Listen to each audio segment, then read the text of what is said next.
partagé en ces lieux puisse engager le ciel et puisse t'engager toi, ô Dieu. En fait, que ça soit toi qui nous parles. Merci Père. Je te promets toute la gloire. Au nom de Jésus, nous avons ainsi prié. Amen. Amen. Alors, je commencerai d'abord par remercier le Seigneur qui a fait que nous soyons là, que nous ayons ce temps de partager sa pensée et sa parole. Et je remercie aussi le pasteur Jean-Luc qui nous a fait confiance pour nous donner cette opportunité de partager la pensée de Dieu. Amen. Et évidemment, je remercie aussi tous les serviteurs de Dieu qui sont en ces lieux pour la confiance que vous nous faites. Alors, nous allons partager la pensée de Dieu qui fait suite au temps que nous venons de passer de la délivrance, au temps où on a prié, Dieu nous a fait du bien, il nous a délivrés. Amen. Amen. Et j'aimerais d'emblée donner le passage clé quand on parle de la délivrance. Après la délivrance, on donne ce passage-là. Matthieu 12, le verset 43, 44. Si quelqu'un le trouve, peut le lire. Matthieu 12, versets 43 et 44. Je lis au nom de Jésus. Lorsque les esprits impurs est sorti d'un homme, il va par de lieux arides, cherchant du repos, et il n'en trouve point. Alors il dit, je retournerai dans ma maison d'où je suis sorti. Et quand il arrive, il la trouve vide, balayée et ornée. Amen. Que Dieu vous bénisse, Papa Junior. Ici, le Seigneur, c'est Jésus d'ailleurs qui a parlé, qui a donné cette vérité. Il est en train de parler des choses qui se passent dans le monde spirituel. En réalité, il est en train de lever le voile sur quelque chose qu'on ne voit pas. Il dit, quand on prie, on fait la prière des délivrances, où on chasse les démons, on chasse les... Ils partent et ils vont dans les lieux arides et ils cherchent des places et Jésus dit, ils reviennent pour voir là où ils étaient chassés.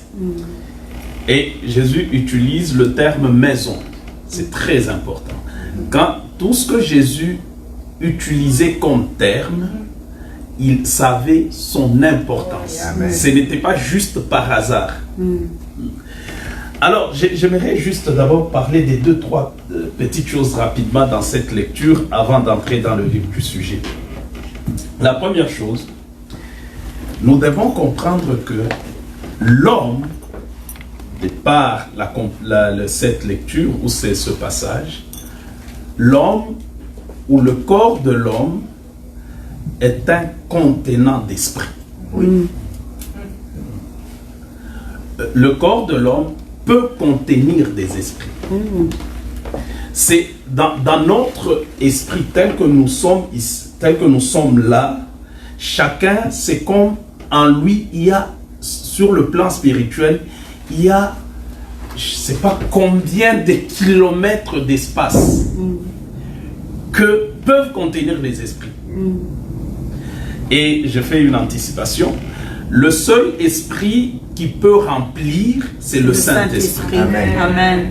Mais les autres esprits peuvent habiter là beaucoup en même temps. Des légions. Des légions. C'est pour ça que quand nous lisons la Bible, vous allez voir qu'il y a par exemple l'exemple des légions. On peut faire la délivrance et beaucoup d'esprits sortent d'une seule personne. En réalité, nous voyons physiquement une personne qui est limitée, qui a une masse, une taille, tout ça. Mais spirituellement, c'est vraiment comme une grande maison où peut entrer beaucoup d'esprits. Et d'ailleurs, c'est pour ça, comme je disais, quand Jésus parlait du Saint-Esprit, il parle de remplir. Et le terme remplir, dans ce contexte, c'est le même terme qu'on utilise comme pour transvaser. On prend un liquide ici, on met dans un autre liquide. On change des contenants. Et tout ceci, c'est pour dire que l'homme, c'est un contenant. L'homme, le corps, c'est un contenant d'esprit. Amen. Et la deuxième vérité. Bon, dans la première vérité, il faut juste se demander, je suis contenant d'esprit, mais quel esprit? Parce qu'il est impossible que l'homme vive sans, il est contenant d'esprit sans qu'il n'ait d'esprit en lui. C'est impossible. Parce qu'il est créé pour être un contenant d'esprit. Je n'ai pas le temps de commencer à la création. Remarquez à la création. Dieu crée quelque chose. Et la Bible dit, quand il a fini de créer, Dieu va souffler. Il va mettre l'esprit dans ce contenant. Parce que le contenant était d'abord créé. Et Dieu va mettre un esprit, l'esprit dans ce contenant. Et c'est ainsi que l'homme, il vit, je pense qu'il ignore d'abord qu'il est un contenant d'esprit. Tout à fait. Amen.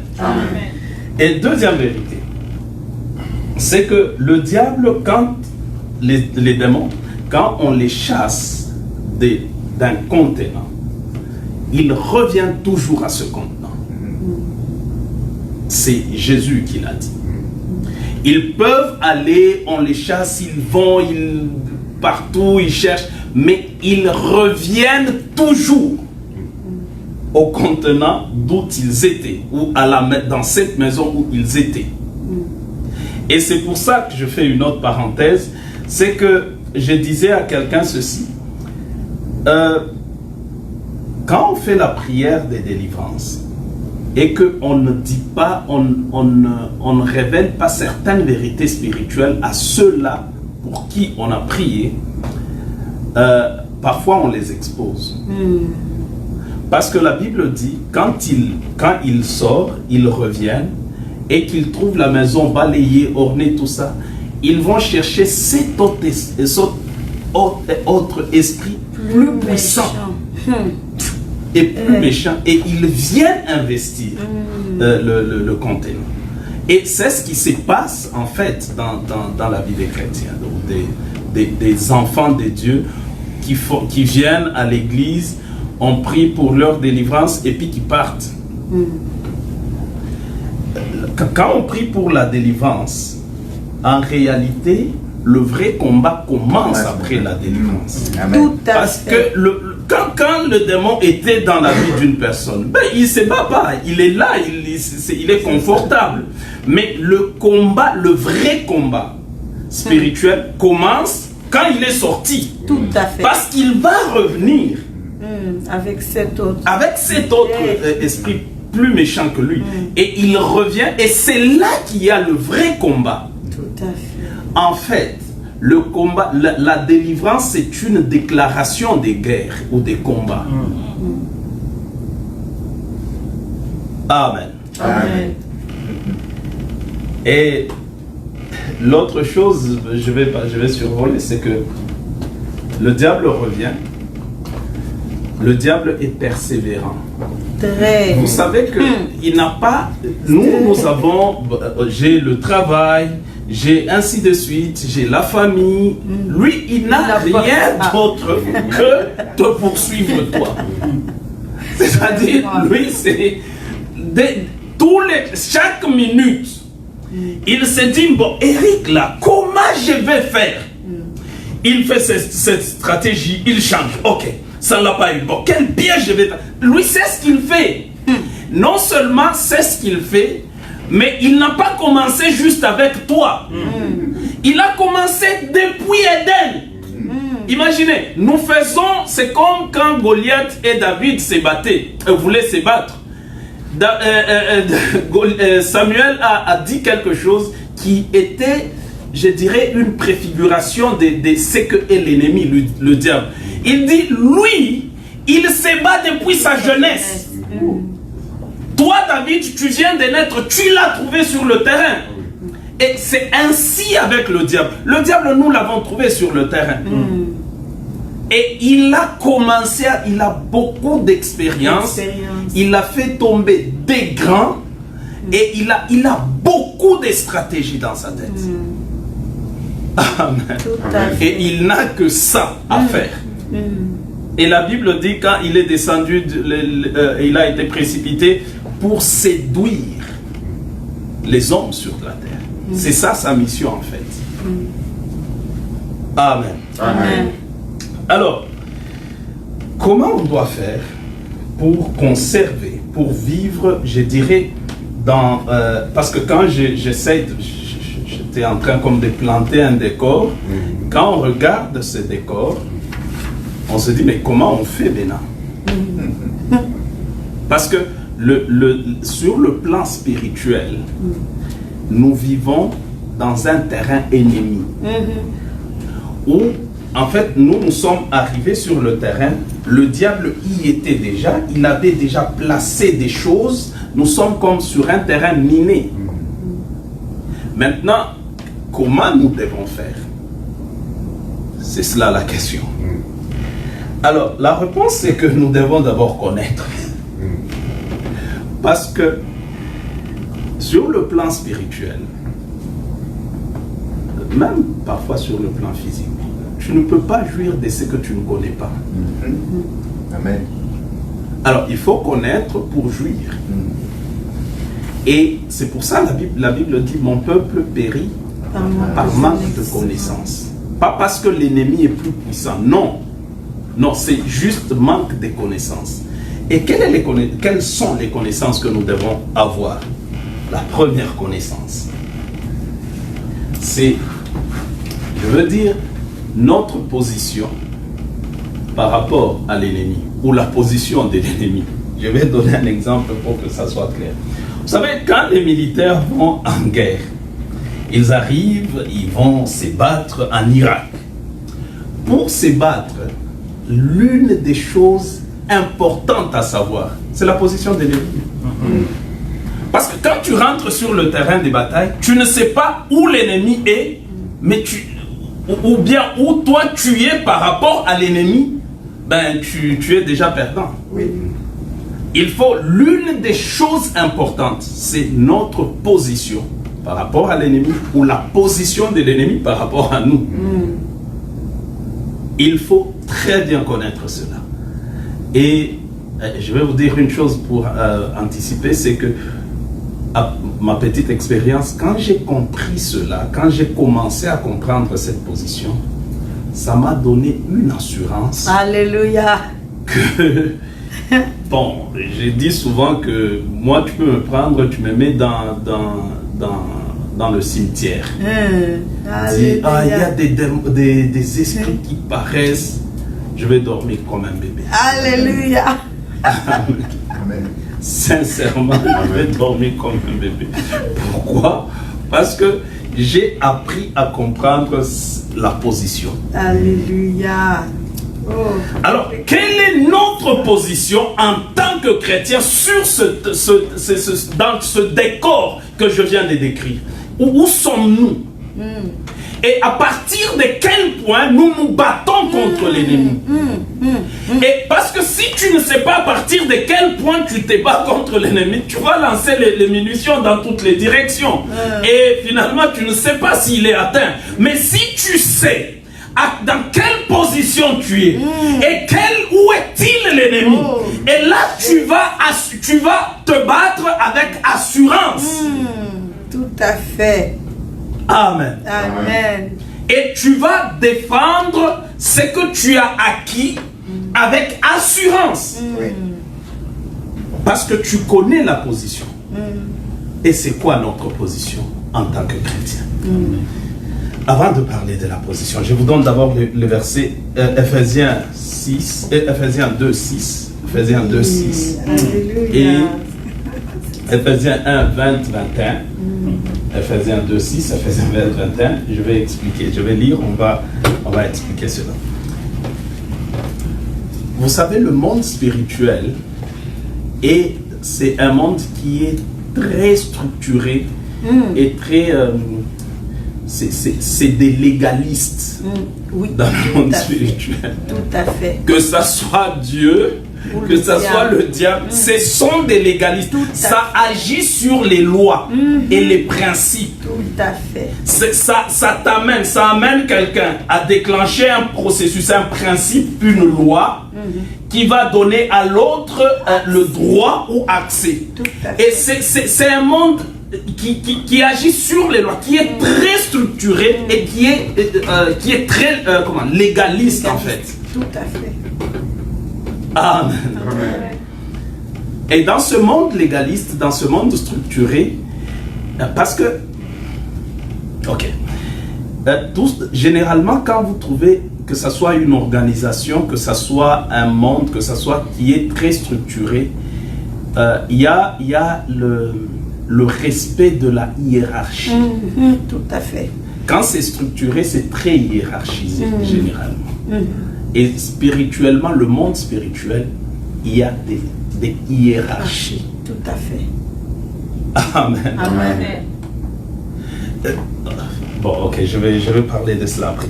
On lit d'abord Ephésiens 2, le verset 5. La Bible nous dit... Ah, Papa Junior, ok. Ok, on va lire Ephésiens 2, le verset 6 d'abord. La Bible nous dit ceci. Au 6e verset. Il nous a ressuscités ensemble et nous a fait asseoir ensemble dans les lieux célestes en Jésus-Christ. Alléluia. Amen. Alléluia. La Bible dit ceci, que Dieu nous a ressuscités ensemble. Et quand il nous a ressuscités ensemble, il nous a fait asseoir dans les lieux célestes. Il nous a fait, pas n'importe où, il nous a fait asseoir en Christ Jésus. C'est que un chrétien, sa position spirituelle, c'est il est assis dans le monde spirituel, il est assis en Jésus-Christ dans les lieux élevés. Alléluia. Amen. Et rappelez-vous, la Bible dit ceci dans Philippiens. Jésus, il a été humilié, il s'est rabaissé, en fait, il a obéi jusqu'à la mort de la croix. Ainsi, Dieu a souverainement élevé son nom. Et Dieu a élevé le nom de Jésus. Il ne l'a pas élevé juste au-dessus des noms des anges. Non, la Bible dit au-dessus de tout nom qui peut se nommer. Même dans ce siècle, dans le siècle à venir, c'est là où Dieu a placé Jésus-Christ de Nazareth et son nom.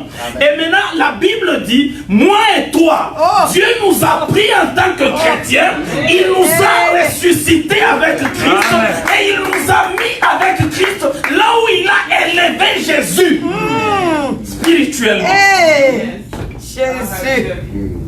Amen. Et c'est pourquoi je vous disais, quand on peut me prendre, on me met dans le QG du diable, je dormirai comme un bébé. Alléluia. Parce que la Bible me dit, moi spirituellement, je suis élevé. Et le verset 20, le chapitre 1er, le verset 20, la Bible dit, ce chapitre ici, vous pouvez le lire, le premier chapitre d'Éphésiens, la prière de Paul, c'est très très révélateur. Il y a beaucoup de vérités. La Bible dit, il a déployé en Christ, en le ressuscitant des morts et en le faisant asseoir à sa droite dans les lieux célestes. Ici, la Bible dit, Dieu, dans Ephésiens 2:6, la Bible dit, Dieu nous a fait asseoir en Christ. Mais ici, la Bible est en train de situer où est Christ. C'est là où toi tu es. Alors, il dit, il a à sa droite dans les lieux célestes, au-dessus de toute domination, de toute autorité, de toute puissance, de toute dignité, de tout nom qui peut se nommer non seulement dans le siècle présent, mais encore dans le siècle à venir. En réalité, Dieu, quand Jésus est venu, il y a beaucoup de mystères que Jésus est venu faire. Évidemment, on peut prendre des semaines et des semaines pour parler de cette œuvre de la croix. On n'en épuisera pas le contenu. Parce que c'est énorme. Jésus n'est pas venu juste donner son sang. Il n'est pas venu juste, je ne sais pas... Non, Jésus est venu aussi parce que Jésus... Aïe, aïe, aïe. Jésus, Dieu l'a créé, Dieu l'a engendré. Et la Bible dit, tu n'as voulu ni sacrifice ni offrande, tu m'as formé un corps. Jésus, en ayant un corps, il a reçu le droit d'être un contenant. Il a reçu le droit d'être un contenant comme un homme. Alors, quand il est venu sur terre, il est venu pour être le contenant dans lequel les esprits des chrétiens, les chrétiens rentreront. Jésus n'est pas seulement un Seigneur, il est un contenant et une place dans lequel les chrétiens s'assoient. Et maintenant, quand il est mort, en réalité, c'est comme il nous a pris, la Bible dit, Dieu nous a ressuscités avec Jésus. Nous étions en Christ. Et Dieu a pris Jésus, il a commencé à l'élever. Il l'élève, il regarde les dominations, il l'élève, il regarde les principautés, il l'élève au-dessus, il regarde les autorités, il l'élève au-dessus, il regarde tous les noms du monde, il l'élève au-dessus. Quand Dieu s'assure qu'au-dessus de Jésus, il n'y a aucune autorité, il n'y a aucun nom, il n'y a aucun principe, aucune principauté, c'est là qu'il fixe le trône de Jésus et les chrétiens ensemble sont en Christ. Alléluia. Alléluia. Et la Bible dit, quand la Bible dit nous sommes au-dessus, dans le grec ça veut dire loin au-dessus. Amen. Alléluia. Loin au-dessus. Amen. Et c'est pourquoi vous allez voir, quand Jésus est venu, quand il envoya ses disciples pour chasser les démons, il va leur dire, je vous donne le pouvoir de marcher. Avez-vous déjà essayé de comprendre cela? Quand on dit le pouvoir de marcher, on marche sur ce qui est en bas, en dessous de nous. Quand c'est quelque chose qui est en face de nous, on se bat. Mais quand c'est quelque chose qui est en bas, on marche dessus. C'est pourquoi Jésus, voyant notre position en tant que ressuscité avec lui, il a dit la seule chose que vous pouvez faire avec le diable, c'est marcher au-dessus de lui. Parce que vous, votre position, c'est au-dessus. Amen. Oh. Amen. C'est pourquoi il dit, je vous donne le pouvoir de marcher. Alléluia. Pas de ce, je ne sais pas de ces frocs. Pas de se battre, non. De marcher. Marcher au-dessus. Et puis, vous avez déjà lu ce passage-là? Oui. Est-ce qu'on peut Luc 10, 19. On peut relire ce passage tranquillement pour comprendre le fond. La Bible dit ceci. C'est lui qui le trouve peut le lire. Luc 10, 19. J'aime beaucoup ces vérités-là. Alléluia. Il nous a donné le pouvoir. Nous pouvons marcher sur le serpent. Ok, on lit ce passage. Luc 10, 19. La Bible dit ceci. Et voici, je vous ai donné le pouvoir. Alléluia. Et vous... Ok, il y a beaucoup de vérités que je peux dire sur ça. Jésus conjugue ça au passé. Après les avoir envoyés, quand ils sont retournés, c'est là qu'il dit, je vous ai donné le pouvoir.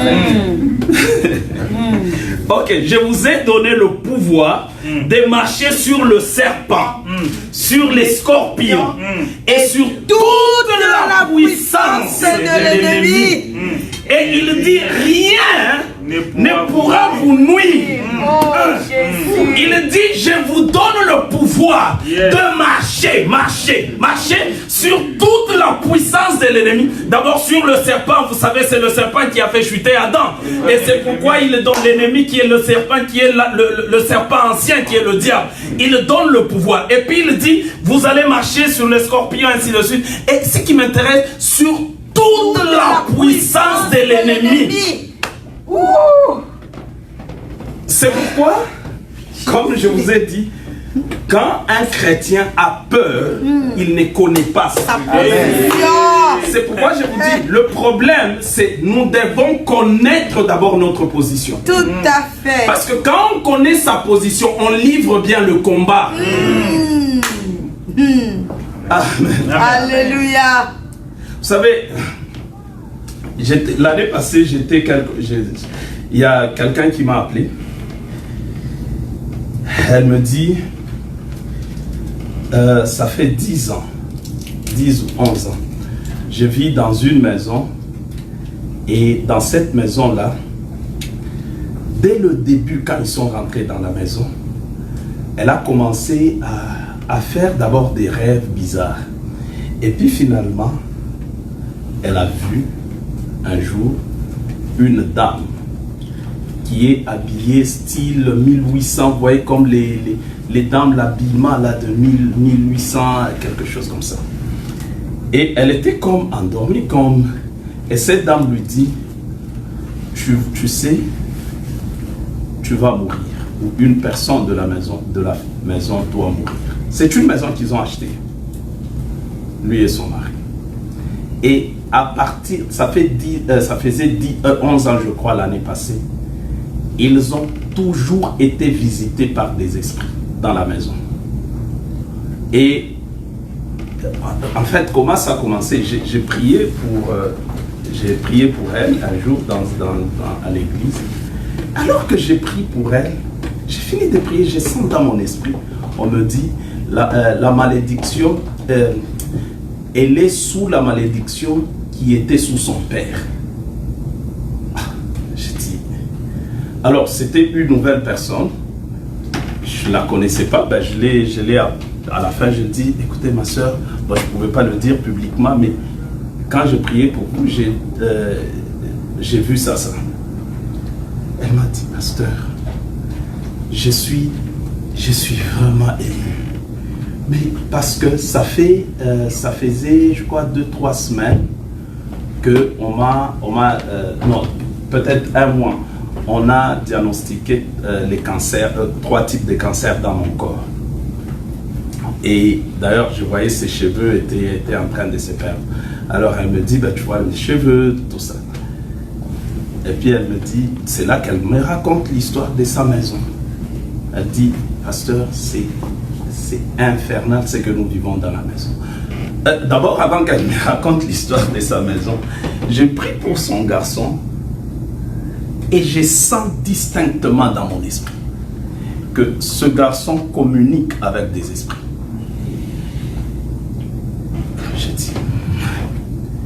Alors j'ai dit à sa mère, parce que je ne la connaissais pas, en tout cas, j'ai juste dit, est-ce que celui-ci c'est ton garçon? Oui, je dis, ok, mais est-ce que je peux prier pour lui? Vous pouvez l'amener un jour qu'on puisse prier parce que je pense qu'il y a un problème spirituel. Elle dit oui, vous pouvez prier. Maintenant, après c'est là qu'elle me raconte l'histoire de sa maison. Dans cette maison, c'était les enfants, avant de dormir, c'est la pagaille parce qu'ils voient des choses et eux-mêmes, ils sont au salon, ils entendent des bruits dans la cuisine et c'était vraiment pendant 11 ans. Et finalement, ils sont habitués à cela. Et maintenant, il y a eu même chicane, comme on dit chez nous au Québec, chicane entre lui et son mari parce qu'ils sont arrivés au point de dire, ben, il faut qu'on vende la maison. Alors, ils se sont décidés d'appeler un frère chrétien. Ils lui ont donné ce qu'il vivait. Il dit, il y a quelque chose dans la maison, est-ce que vous pouvez venir chasser? Le frère est parti, et ça aussi, si j'ai le temps, je vous parlerai de ça. Le frère est parti, il arrive la nuit, parce qu'il a dit, bon, je vais prier la nuit. La nuit, je pense qu'il a commencé à prier. Le frère, le matin, il s'est réveillé, il leur a dit, écoutez, je vous demande de vendre la maison, de quitter la maison. Et puis elle me dit, on ne sait pas ce qu'il a vu. Il est parti, il devait faire, je pense, 3 jours. Il a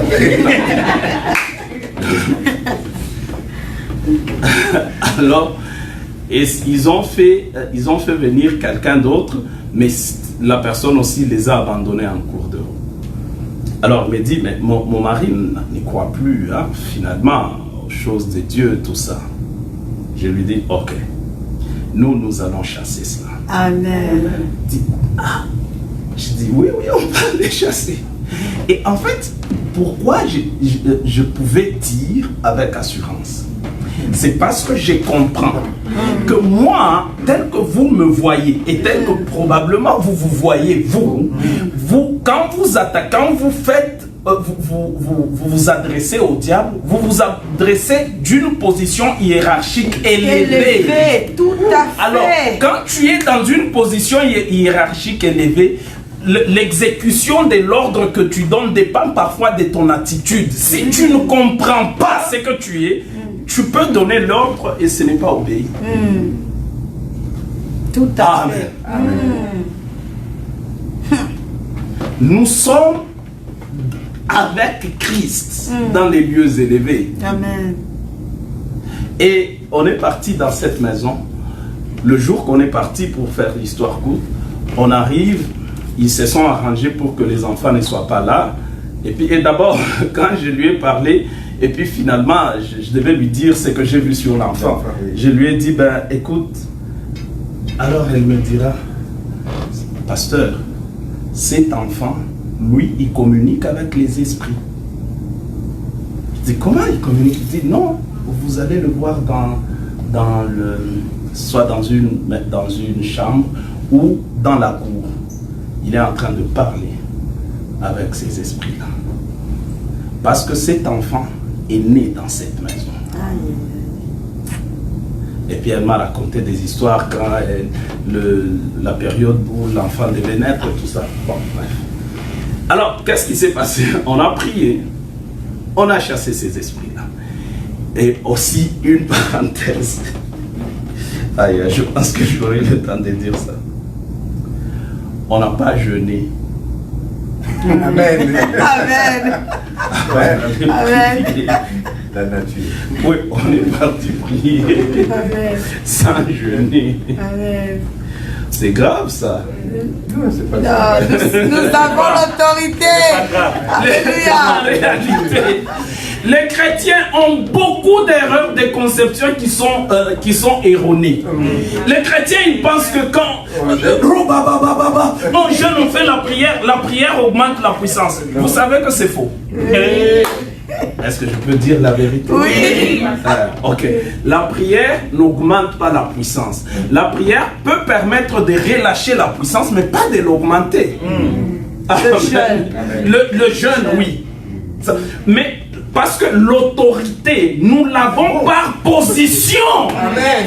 C'est une autorité qui nous vient par notre position en Christ. Amen. Amen. Et ce que nous avons à faire, c'est l'exercer. Amen. Amen. Et point n'est besoin de vous dire qu'on a chassé ces démons. Et elle m'a appelé parce que les enfants, finalement, ils sont venus. Vous savez ce qui s'est passé? Les enfants, ils arrivent, ils ouvrent la porte, ils rentrent. Maman, ça a changé. La maison a changé. Qu'est-ce qui a changé? Ils ne savent pas qu'est-ce qui a changé. Maman, la maison a changé. Tous les enfants. Et cette nuit-là, c'était la première fois durant 11 ans que les enfants ont dormi sans pleurer. Oh, wow. Gloire au Seigneur.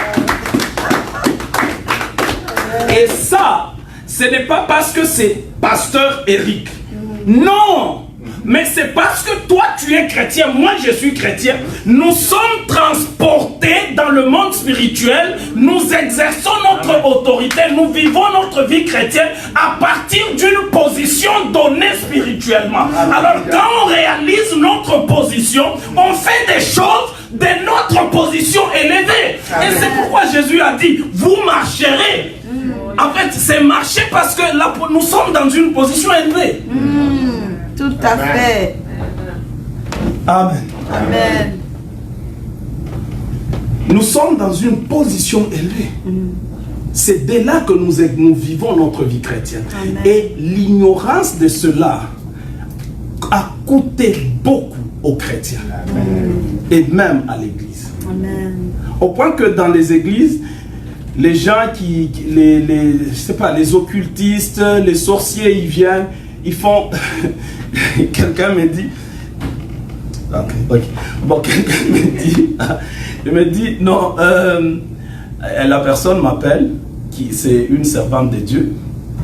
Elle me dit, pasteur, j'ai fait un rêve. Elle me parle de quelqu'un d'autre. Elle me dit que cette personne est dans la sorcellerie. Et elle dit, pasteur, mais j'ai fait un rêve, c'est comme si cette personne voulait avoir mon téléphone à moi, mon téléphone, dans son rêve à elle. J'ai dit, gloire à Dieu. Et puis, elle me dit, mais pasteur, il faut faire attention avec cette personne. J'ai dit, ben merci pour la révélation, mais, ok. Vous savez, chaque personne, dans la vie chrétienne, nous avons les portions de l'écriture dans lesquelles nous croyons, nous avons cru profondément. Tout à fait. Et dans ces vérités de l'écriture, nous devenons inébranlables. Alors, l'une des portions des écritures dans lesquelles j'ai cru profondément, c'est ces vérités que j'ai. Amen, amen, amen. Amen. Amen. Alors, elle m'a dit, alors il faut faire avec la sœur, il faut, je ne sais pas, peut-être comme la chasser de l'église. Je dis, mais non. Pourquoi? Moi, je suis dans une autre position. Donc, ces choses-là, c'est des choses de bas, très bas. C'est comme les occultistes. Les occultistes, un occultiste et un sorcier. Un occultiste se voit très haut, très élevé. Et le sorcier, quand il veut faire des choses devant un occultiste, c'est rien, parce que c'est très hiérarchisé, le monde spirituel. Mais nous sommes au-dessus des occultistes, au-dessus des sorciers, au-dessus du diable lui-même. Alléluia. Amen. Alors comment je vais craindre son acolyte? Son agent qui est sous lui. Qui est sous lui, mais moi je suis au-dessus de lui. Alléluia. Que Dieu soit loué. Amen. Ok. Aïe, aïe, aïe. Je vais passer. Bon, ok. Je vais survoler ce point. La deuxième vérité. La première, c'est notre position. La deuxième vérité, qui doit être aussi claire et limpide dans notre esprit, c'est que le diable est déjà vaincu. Amen. Tout à fait. En fait, nous faisons face à un ennemi qui, lui, sait qu'il est déjà vaincu. Et nous, les chrétiens, c'est soit par oubli, par manque de foi, par manque de... que lui nous donne il nous donne des coups. Mais il est déjà vaincu. Dans la Bible, je finirai peut-être par ces vérités ici. Dans la Bible, vous connaissez Colossiens 2, le 15e verset, la Bible dit, il a triomphé de domination, ainsi de suite, par la croix. Jésus, quand il est venu, je vais faire cette histoire, c'est une histoire passionnante de la venue de Jésus. Je vous ai dit, quand on parle de la croix, il y a énormément de vérités. Et quand il est venu, quelque chose qu'il a fait aussi par sa vie, par la croix, Jésus, la Bible dit, il a triomphé du diable. Parce que qu'est-ce qui s'est passé? Le diable, quand il a vaincu la race humaine, bon, d'abord, quand il a été précipité sur terre, il est venu sur terre, il avait beaucoup de connaissances plus que l'humain. Parce que Dieu, quand il a créé l'homme sur terre, l'homme a été soumis au processus de croissance quand il était introduit dans la terre, sur la terre. Même sa connaissance était sujet à la croissance. Maintenant, le diable, lui, venant sur terre, ayant plus de connaissances que l'homme, c'est ainsi qu'il a utilisé la ruse pour amener l'homme à pécher contre Dieu. Et il a vaincu la race humaine. Et cette race a été vaincue dès sa genèse, dès le début. C'était vaincu. Maintenant, Jésus, quand il est venu, et d'abord, le diable faisait la loi sur la terre. Les gens mouraient quand le diable veut. C'est pourquoi vous savez que je t'interdis de mourir quand le diable veut que tu meurs. Amen. Tout à fait. Parce que toi, tu es au-dessus du diable. Comment lui, il peut décider de ta mort? Mais est-ce que vous savez qu'il y a des gens qui meurent parce que le diable le veut? Oui. Oui. Et puis la sorcellerie, et puis la personne, non, il était malade seulement. Et puis vous allez voir si c'est son qui dit, oui, c'est nous qui l'avons bouffé. Un chrétien, vous savez que ce n'est pas normal. Dans le monde spirituel, c'est anormal. Amen. Amen. Alors, Jésus, il arrive sur terre, le diable faisait la loi. Et Jésus, quand il a été introduit sur terre, il y avait sur terre l'homme fort. Jésus a dit, tu ne peux pas rentrer dans la maison sans lier l'homme fort. Alors, Jésus est entré sur terre qui était comme une maison. Jésus a cherché l'homme fort, qui était le diable. Et il lui a donné plusieurs handbails. Pas lui a donné, ils se sont affrontés plusieurs fois, quand vous lisez la Bible. Dans le désert, quand il est venu tenter Jésus, Jésus l'a battu, et puis finalement, il lui a donné rendez-vous à Golgotha.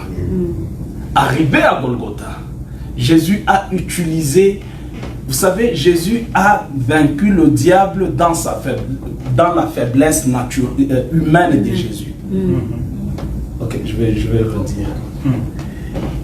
Jésus a utilisé sa faiblesse d'homme. Amen. Pour vaincre la puissance du diable. Amen. Amen. Ouais. Parce que quand il était en train de le vaincre, humainement, condamné par les hommes, faible, il a marché pendant que quelques kilomètres avec la croix, il était battu, meurtri, tout ça, et il arrive, il était fatigué. Et la Bible dit, sur la croix, à un moment donné, il avait même soif. En fait, il souffrait de tout sur la croix. Il était dans une position humainement très faible. Et ma Bible me dit, c'est dans cette position-là que Jésus a vaincu le diable, il a vaincu les principautés dans la position de la faiblesse de l'humanité. C'est comme si il voulait dire au diable ceci, c'est que quand le diable a vaincu Adam, le diable l'a mis par terre. Jésus, pour venir récupérer la situation, il a commencé le combat avec le diable par terre, là où le diable avait laissé Adam. Alors Jésus tombe par terre, il dit, on commencera le combat par là où tu l'avais mis Adam. C'est pourquoi la Bible appelle Jésus le second Adam. Parce qu'il devait commencer le combat à la place où le premier Adam l'avait laissé. Le premier Adam les laissant étant par terre, et Jésus est allé à la croix, il était par terre, et de la terre, il a triomphé, et la Bible dit, il a dépouillé celui qui était l'homme fort, il a dépouillé publiquement, et il a livré un spectacle à la croix. Amen. Amen. Amen. Le diable est déjà vaincu. Alléluia. Le diable est déjà vaincu. Alléluia. Je le répète, le diable est déjà vaincu. Alléluia. Amen. Il est déjà vaincu. Amen. Maintenant, quand il vient dans la vie des chrétiens, il va faire des grimaces comme s'il est fort. Comme si il fait peur là. Et puis quand tu as peur, là il t'attrape. Oui, tout à fait. Mais en réalité, lui il sait. C'est pourquoi la meilleure façon de le vaincre, c'est de juste lui dire, rappelle-toi. Tu n'as pas... Parce que vous savez, quand vous avez quelqu'un qu'on a attrapé qui a volé. Ok, alors je vous donne un exemple qui s'est passé à la fin de la Deuxième Guerre mondiale. Vous savez, la Deuxième Guerre mondiale, c'était les gens au Japon, il y avait c'était partout, en Asie du Sud, Est, et puis dans plusieurs pays arabes. Maintenant, quand les Alliés, les États-Unis et tout ça, ils ont vaincu la bataille, la guerre, l'Allemagne, il y avait dans un village, j'ai oublié dans quel pays, les Alliés et l'autre, l'armée des nazis, tout ça, ne savaient pas que le combat était déjà, les Alliés avaient déjà vaincu. Alors ils continuaient à se battre parce qu'ils ne savaient pas l'histoire de la victoire. Amen. Amen. Maintenant, je pense que c'est par la radio. Ils ont appris que, hey, on vient de signer l'armistice. On a les Alliés ont vaincu. Et même si l'ennemi avait les armes, peut-être les ennemis étaient plus nombreux que les Alliés, mais en écoutant l'histoire de la victoire, les ennemis, ça les a...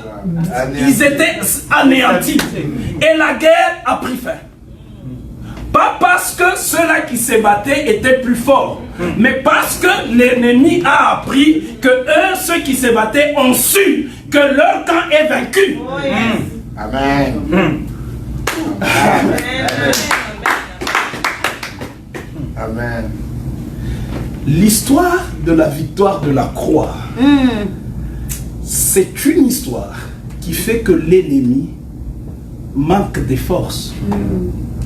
C'est parce que nous, les chrétiens, nous n'avons pas suffisamment bâti notre foi sur ce qui s'est passé à la croix. Tout à fait. On ignore. On ignore éperdument. Jésus. Et on est dans des choses du genre, non, tu n'es pas béni parce que ces jours-là, tu n'avais pas sémé. On est dans des futilités. Des futilités. Amen. Et on se perd dans ces futilités-là. Non, lui, parce que lui, c'est mon père spirituel. Il avait dit cette parole ces jours-là. Bien-aimé dans le Seigneur. Il y a des vérités. La vérité, c'est ce qui s'est passé à la croix. Et l'évangile repose sur ce qui s'est passé à la croix. L'évangile ne repose pas sur tous ces principes, ces théories que nous développons. L'évangile est essentiellement bâti sur l'œuvre de la croix. Amen. Et si un chrétien ne comprend pas la profondeur de l'œuvre de la croix, il perd beaucoup sur la vie sur cette terre. Hey. Amen. Amen. Amen. Bon. C'est pourquoi vous allez voir. On a le temps, on a le temps. On est là, on est là. Non, il est encore. Non, il est encore. On a le temps. Parfait, parfait. Gloire au Seigneur. Je vais prendre quelques temps encore. Alors, l'œuvre de la croix, c'est ça qui nous a donné la victoire sur le diable. Maintenant, aïe. Ok, je vais vous expliquer quelque chose. Quand Adam est tombé, quand le diable a vaincu Adam, cette victoire du diable sur Adam, les hommes qui sont venus après Adam ont subi cela. Tout à fait. Parce que c'était une victoire d'Adam et de sa race. Maintenant, quand Jésus est... Ok, nous n'avons pas besoin, nous les humains qui naissent sur terre, n'ont pas besoin de connaître la faute d'Adam pour vivre sous la puissance de l'ennemi. C'est quelque chose qui est imputé à la race adamique. Tout à fait. Est-ce qu'on comprend cette vérité? Ok. Si vous la comprenez, vous êtes heureux. Ok. Maintenant, prenons l'autre partie de la vérité. La Bible dit, Jean 1, 12, à ceux-là qui l'ont reçu, elle a donné le pouvoir de devenir enfants de Dieu, lesquels sont nés, non pas par la volonté de l'homme, ni du sang, et ainsi de suite, mais de Dieu. Jésus, je vous ai dit au début, Jésus a été engendré par Dieu. Dans Psaume, il dit, j'étais engendré aujourd'hui. Alors, Jésus était né de Dieu. Et quand il y a beaucoup de vérités, mais je vais juste... alors, quand Jésus est né, il est né de Marie et de Marie et de Joseph humainement. Mais en réalité, la sémence, c'était la sémence divine que Marie portait. Et Jésus est né, c'était une nouvelle race que Jésus a introduite dans la terre, sur la terre. La race qui était 100% Dieu, 100% homme. C'est cette race que Jésus a introduite sur terre. Maintenant, quand nous croyons, nous devenons enfants de Dieu. Et d'abord, avant que je parle de nous. Maintenant, cette race-là a affronté le diable. Et cette race a vaincu le diable. Amen. Rappelez-vous, pour Adam, l'échec d'Adam a été imputé à sa race. Maintenant, quand cette race de Jésus, qui est venue, qui a vaincu le diable, maintenant la Bible dit, vous pouvez commencer le Jean 1, à partir du premier verset, vous descendez, vous allez voir, vous allez comprendre cela.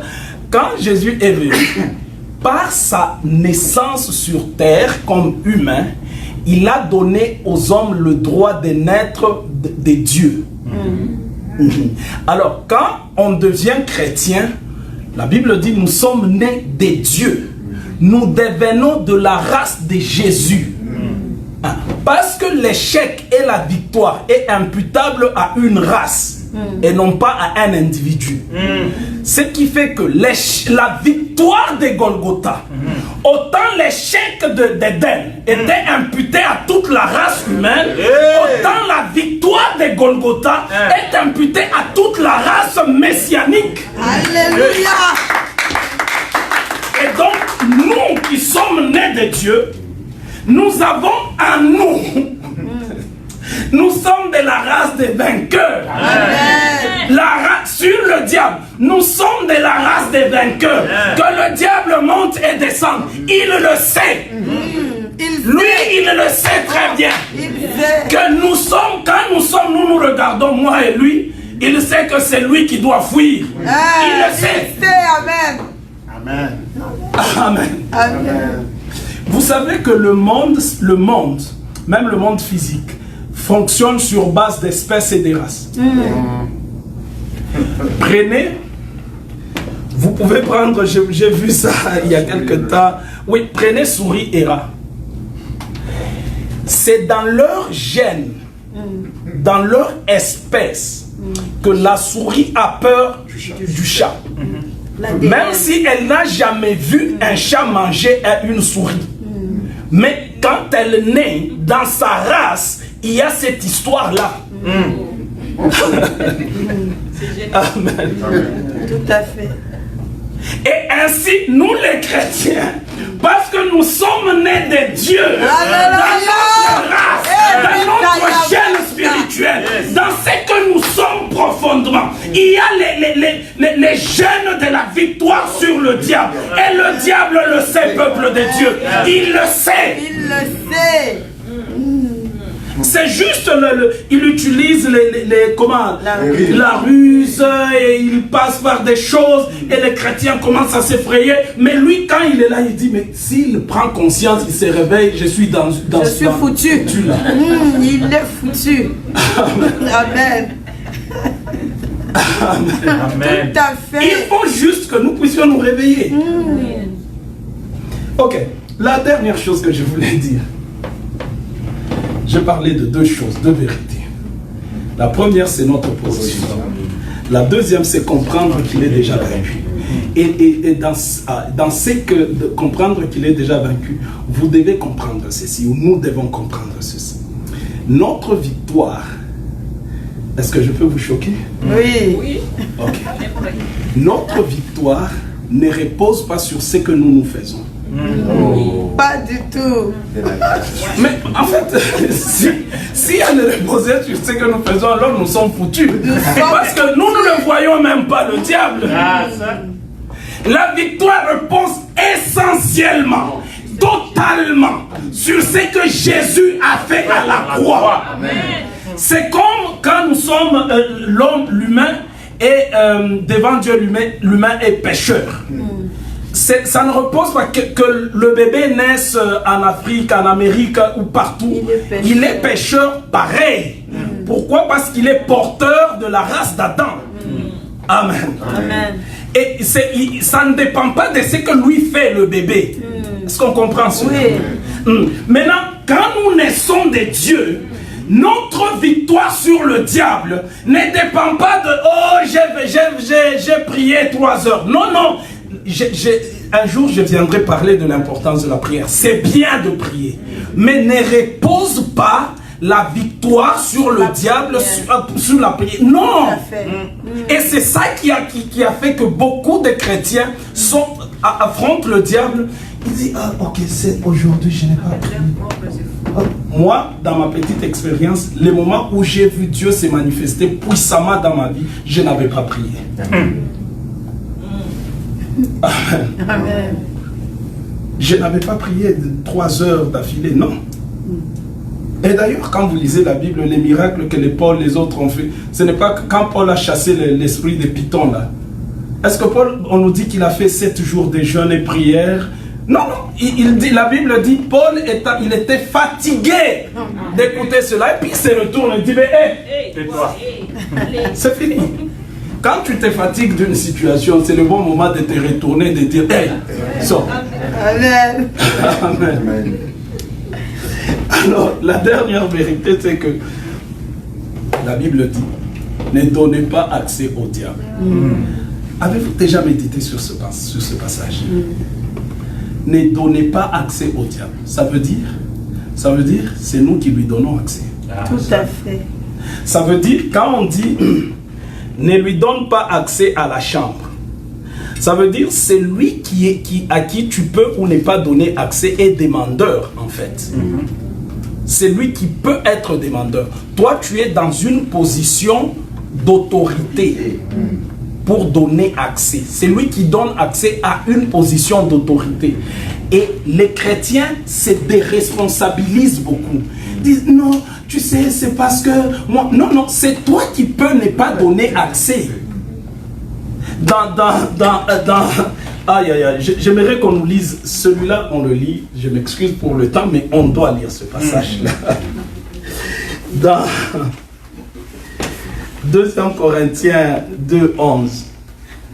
2 Corinthiens 2:11. On lit ce passage avant de finir. Ah, ça fait plus de 6 mois que j'ai lu et relu ce passage. Okay. Ça m'a fait beaucoup de bien. 2 Corinthiens, chapitre 2, verset 11. Oui. Okay. Enfin, de ne pas laisser à Satan l'avantage sur nous. Car nous ignorons ses desseins. Pas de saints. Amen. Que Dieu soit loué. Est-ce qu'on peut acclamer Dieu? La Bible dit, afin de ne pas donner l'avantage, donner à Satan l'avantage sur nous. Ok. On s'arrête là. Ça veut dire quoi? C'est nous qui lui donnons avantage. On lui donne accès. Oui. Et on lui donne avantage. C'est-à-dire, si nous décidons de ne pas lui donner avantage, nous ne lui donnerons pas avantage. Donner avantage, c'est donner à quelqu'un le pouvoir, donner à quelqu'un l'autorité, donner à quelqu'un accès. Tout à fait. Lui ouvrir la porte. Si on ne le fait pas, il ne fera rien. C'est biblique. Alors, si on ne lui donne pas avantage, après la délivrance, il va venir, il va rôder, il va rugir comme un lion, il va faire toutes ces choses-là, il fait des subterfuges, des grimaces. Si moi je suis juste, je regarde, je dis, ok, fais ce que tu veux, il ne fera rien. Il va faire tout. Et puis il partira. Résister. J'avais prévu de parler de comment résister. Vous savez, je finirai par un exemple que j'ai vécu quelque part, que je vous ai déjà donné. Je suis dans une maison le propriétaire de la maison, qui est notre cousin, avec le pasteur Jean-Luc. C'était quelqu'un qui avait beaucoup d'argent. C'est moi, après, c'est la première fois que j'ai vu de l'argent en cette quantité, c'était chez mon cousin là. Il revenait avec un sac comme ça, plein d'argent. Alors, pourtant, il avait des trucs, il était occultiste. Maintenant, un jour, je dors dans sa maison, il a fouillé cette maison, il nous a laissé cette maison, et cette maison-là, c'est là où il y avait comme son temple. Son sanctuaire de ses esprits. Et il nous a placés dans cette maison-là. Et lui savait ce qu'il voulait. Parce qu'il avait sacrifié tous ses garçons. Et tous ses enfants, il lui restait une seule fille. Et maintenant, il a abandonné c'était une petite villa là. Il nous laisse nous là-dedans. Et puis, bon, un jour, je dors. J'entends, on m'appelle. Vers 2h du matin. On m'appelle à la fenêtre. Quelqu'un frappe à la fenêtre et m'appelle. Parce que dans la maison, il y avait trois, la maison principale et 2 annexes. Alors on s'était dit, moi je dors dans la maison principale et le pasteur Freddy dort dans l'autre maison pour que les voleurs ne viennent pas. Alors, j'étais dans la maison principale, vers 2h du matin. On m'appelle par mon nom. Et mon nom du village, là. Et c'était une voix, quand tu l'entends, elle t'attire. Je ne sais pas comment vous expliquer. Tu entends ton nom, on prononce ton nom, Junior. Junior. Non seulement tu entends comme moi, tu m'entends, mais il y a comme quelque chose qui t'attire vers là. Je me suis réveillé.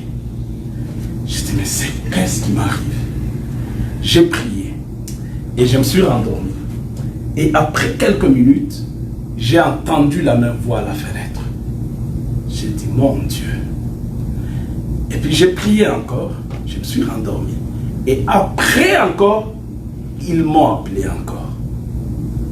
J'ai dit, maintenant là, comme on dit dans une langue, je vais signer. Parce que de toute manière, sinon il ne va pas me laisser dormir. Alors, j'ai prié en langue. Et puis j'ai dit, ok, je vais maintenant sortir. Aller à la fenêtre, voir celui qui m'appelle. J'ouvre la porte, je sors, je tourne, parce qu'il fallait tourner pour aller de l'autre côté. Et j'arrive, je ne vois personne.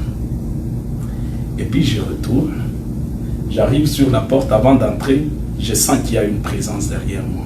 Vous savez, quand vous sentez qu'il y a quelque chose, je dis, et c'était, je ne sais pas comment vous expliquer, vous sentez comme les cheveux se dressent sur oui, comme chair de poule. Je regarde, je vois juste une flamme de feu. Et après, c'était comme là, moi ici. Alors on commence à se regarder et moi et la flamme de feu, elle n'avançait pas, moi non plus je n'avançais pas. J'avais un peu peur parce que je n'avais jamais vécu des scènes comme ça. Je regarde et la flamme était en train de s'éteindre. Et puis elle s'est éteinte. Je suis rentré dans la maison et j'ai dormi. Et évidemment, je suis vivant avec vous aujourd'hui parce que ça n'a rien fait. Mais vous savez ce qui s'est passé? Le monsieur, avant de mourir, maintenant il a commencé à dire ce qu'il a fait. Il dit, il a tout fait pour nous sacrifier, mais il n'arrivait pas. Amen. Et quand il n'arrivait pas, on a vu juste un jour, il vient et nous dit, ah non, vous devez quitter ma maison. Qu'est-ce qu'on vous a fait? Il dit, non, vous quittez la maison. Alors il nous dit, en fait, c'est ces esprits qui m'ont dit, non, eux, non, on n'arrive pas. Amen. On ne peut pas les toucher. Alléluia. Et ils ne peuvent pas rester ici avec nous. Ils doivent quitter. Le sanctuaire. Peuple de Dieu. Je ne gênais pas tous les jours. Mais on a autorité, on a le pouvoir sur le diable. Nous, par position, par la victoire que Jésus nous a donnée, et c'est à nous de donner et ne pas donner accès. Tout à fait. Ok, j'ai fini. On va juste...